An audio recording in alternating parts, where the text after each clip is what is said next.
Okay, it's another edition of the Penn State Blitz. I just clapped myself. I don't know why. Greg, I'm back after a week off. It's called a freshening in horse racing. Yeah, that's right. But we're getting real close to the start of spring practice. Yep. Now that we've put January and February behind us. A lot going on, but we kind of owe it, I think, to everyone, the former players. Let's talk about what happened at the Combine in Indianapolis. Penn State sent 7 players. And, you know, for a program that's probably not going to have a first-round pick this year, they were in the news quite a bit at the Combine. And let's start with Penn State's career wins leader from the quarterback position, Trace McSorley. Kind of made news for a couple different reasons. Tested pretty well, ran a sub-4.6 40-yard dash, Greg, 4.57. But then it was kind of revealed that I think some teams wanted him to kind of work out with the defensive backs. Right. Now, Trace was a safety also in high school at Briarwoods, a very good safety. He was actually recruited as a defensive back by almost every program but Vanderbilt, which originally is how he got to Penn State with James Franklin. And he declined. Just kind of your thoughts on, A, the fact that the league kind of maybe views him a little bit differently than a pure quarterback, and B, his response. Yeah, I mean, I thought it was kind of silly for somebody to ask, quite honestly. So it's one thing to ask Ed Oliver to do linebacker drills as a defensive lineman who has stood up a little bit. I mean, it's not a crazy ask, but to ask a guy who hasn't backpedaled unless he threw an interception for the last 4 years, 5 years, to all of a sudden go out and run with guys like Amani or Uwariye, we talk about a little bit, and some really talented defensive backs. I mean, of course he was going to say no. There's no way his agent was going to let him, and he shouldn't have. I mean, I think he had a nice day. We finally got somebody from the NFL to ask if he could be like Julian Edelman, so it took a little bit longer than we thought. But Sean Payton was polite enough to do that with Peter King and NBC Sports on Sunday. So I thought he had a good combine. We'll see what they want to see at Pro Day, which is coming up here in just a few short weeks as well. Well, and I think that the narrative may change as he gets closer to the draft. If they kind of glean that maybe, well, hey, you could either go very late as a quarterback or sign as a free agent, but hey, if you can be a project like Edelman was, who was a quarterback at Kent State, or even Taysom Hill, who was a quarterback at BYU, and look how the Saints are using him as a running quarterback in the red zone. He's playing special teams. He's on the punt team. He comes in at bad times and ruins drives. He could come in on that's actually on Sean Payton more than Hill. But I mean, I think that the more that Trace can do, I think in the long run, the better it's going to help him kind of carve out a career. You look at what Edelman did long ago with the Patriots, and you know, I have to say, you know, I think Trace would trade shoes with Edelman, considering he's a Super Bowl MVP. I was going to say, yeah, right. He's one of the best slot receivers in the NFL. It took him some time. But I think that's something that Trace is going to have to figure out, and there might be some teams that view him just as a quarterback. But I think that eventually he may want to consider that. Remember Terrell Pryor wanted to be a quarterback, and he got a shot as a quarterback, and now he made the most impact as a wideout. So we'll see. I think Trace can definitely play in the NFL. I'm just not sure how his career will unfold at the beginning, Greg, but I think he's going to be one of the more interesting, I think, players to follow, I think, between now and the draft, which is in Nashville this year. I don't know if you're aware of that. I am. Not too far away. Trace was one of the more interesting guys for Penn State at the Combine, but I think the player that had the best Combine among the Penn State contingent was Miles Sanders. Yes. Anything about what he did at the Combine surprised you? No, but the best part about Miles Sanders' Combine was not at the Combine. It was when one of his family members retweeted a report that suggested that the Giants might be interested in looking at Miles as a two-back in a two-back rotation with Saquon Barkley, and the family member said, no, we've heard that before. So that was the highlight of the Combine for him, from my perspective. But no, he tested great. Obviously there were some questions, I think, about his straight line speed, and he sort of answered those. I don't know if he's ever going to completely answer them, especially when pads go on, but I think he solidified himself as one of the mid-pack running backs in this draft, and as we've seen over and over again, Bob, there's nothing wrong with being the middle of the pack running backs in terms of career length, in terms of how quickly you can find success, and also in terms of money. Yeah, and there is a world where you could be a really good quarterback and not be Saquon Barkley. I think that's just been it's been a little bit unfair to Miles, and I think to his credit, he's handled it very well, both at Penn State and also now. He ran a sub 4.5 40, 4.45, 4.47, depending on what you want to. Whenever it became official. What you want to believe. Caught the ball really well, I thought, which was important because Penn State didn't really use him as a receiver that much in the Ricky Ronnie offense. Daniel Jeremiah said he was, of all the backs, Miles was his pick as the standout. I think some other people felt the same way. If Miles, maybe at the start of this process, was viewed maybe as a mid fourth, fifth round pick, I don't think that's the case anymore. I think third round. I don't know about second round, but third round is pretty good. Alvin Kamara went in the third round a couple of years ago. He's doing okay for himself. I did see on social media, I think that he met with the Eagles, who are in the market, I think, for running back. So that might be something to follow, because I think they're going to definitely take one. Yeah, I think so, too. It'll be interesting to see. Just to wrap up the offense, and Bates and McGovern.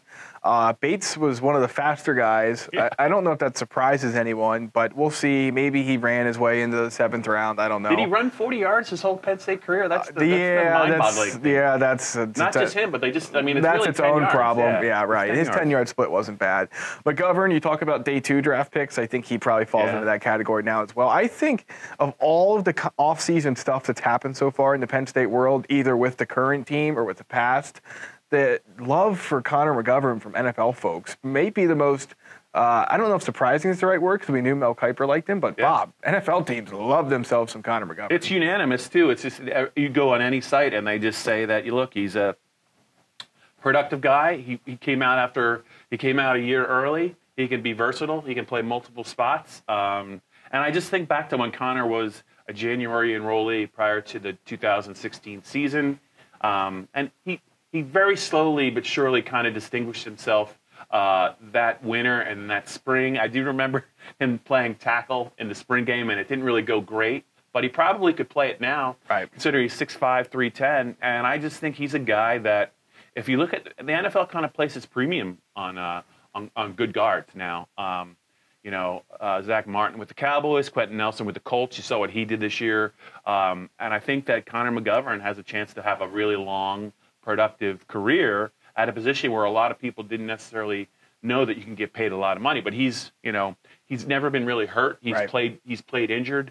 So good for him. I think Ryan Bates helped himself at the Combine as well. I saw he got a lot of praise, and that's kind of putting a bow on the offensive players. Now on the defensive side, Amani O worked out on Monday, but before we get to him, Kevin Givens and Sharif Miller also worked out, and I think those are two guys that really needed a strong combine to kind of elevate themselves with the draft coming up. Yeah, I thought Miller had a good day. He ran pretty well. He did pretty well in the defensive line drills and stuff like that. So I don't think he hurt his stock. He was a I'm trying to think middle of day 3, 4, 5th round guy. I don't think that's changed any. Bob, Kevin Givens is the one I can't figure out, because the whole world stopped when he ran the 4.87 40, and he had a split that was similar to Von Miller's and 10 yards. And then 2 hours later, it actually came out that his time was 5.08, which was only a tenth of a second faster than his other one. He runs the first time, and they see the time, and Daniel Jeremiah, the NFL Network analyst, says, I'm going to have to reevaluate him. I don't know if that's still the case. Yeah, and he's a guy that I think is I think at best a late-round pick. He's not the biggest defensive tackle. I think it's going to go. Is he going to play end? I hope at 6'1", 285. I don't know that he can do that. Right. But I think that Sharif, right in 4.69, I believe it was, kind of helped himself. I think he can play in the NFL. I think we haven't seen the best of Sharif Miller yet. I really believe that. I think he's still figuring things out, but he's got the frame to add some weight. I think he could be a really good player in the right situation. Now let's talk about Amani. Tell us. I didn't watch any of it, so you tell me. What? Didn't watch any of it. 4.47 40. He's really built like a safety. Physically, he's almost close to the same size as Troy Apke. Okay. Troy's a little bit faster, but he is a long corner. It doesn't seem, listening to Deion Sanders and Jeremiah talk yesterday, doesn't seem like it's a great cornerback group as far as the depth of it. That might actually help Amani even more. He looks to me like he's really should fall in the second round somewhere. I don't think he's really a first-round kid anymore, but obviously a 4.4 40 helps.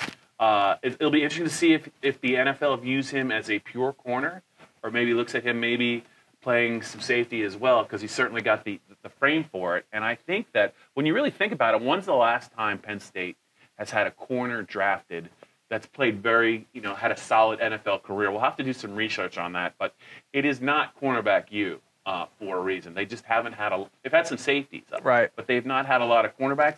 I think Amani's got a chance to change that. Yeah, I mean, Grant Haley had a good rookie year, but good luck finding. You have to really stop and think about it. To go back a little bit further. Campbell drafted, cut. I mean, it's been. I don't know why that's been, but I mean, when you talk about cornerbacks in the Big Ten, it's really Ohio State, right? And Michigan's gotten some corners as well. So maybe Amani can change that.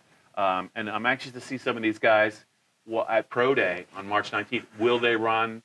Do they need to run? What drills are they going to do? It might be more for the people that weren't at the combine, maybe, than these guys, because a lot of them tested well. I don't know what else Miles Sanders needs to do in terms of testing. I think he just needs to get to the draft. He just needs to stay healthy, and I think he's going to have a nice draft. So that he'll catch passes because teams will want Trace to throw. That'll be about the only thing he needs to do. Good call.